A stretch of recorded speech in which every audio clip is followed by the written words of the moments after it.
Граѓанскиот сектор може да помогне во процесот на преговорите со Европската Унија, но не и да го води.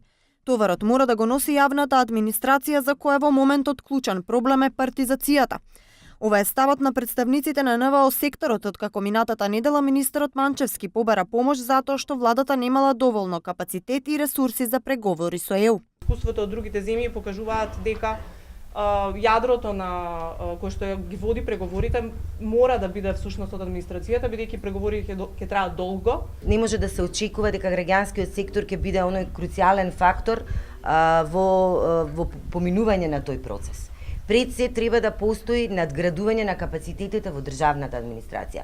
А тоа не може да се случи доколку и понатаму постои партизација на државната администрација. На одитот нацрт извештајот во сенка за поглавието 23 покажуваат дека генерално има напредок.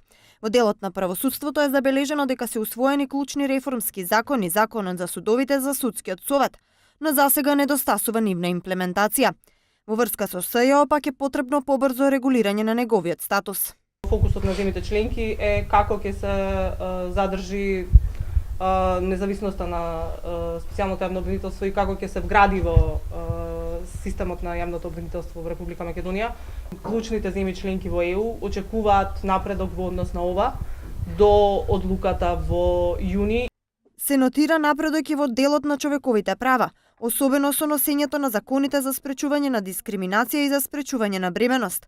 Забелешки пак има за условите во затворите, за ЛГБТ правата и за ромите кои не можат да ги остварат основните човекови права. Иако е забележано зголемување на јавната свест за говорот на омраза во 2018 година споредено со претходната 2017, регистрирано е одвојување на делата кои се сторени од омраза, а дури 60% од нив се етнички мотивирани.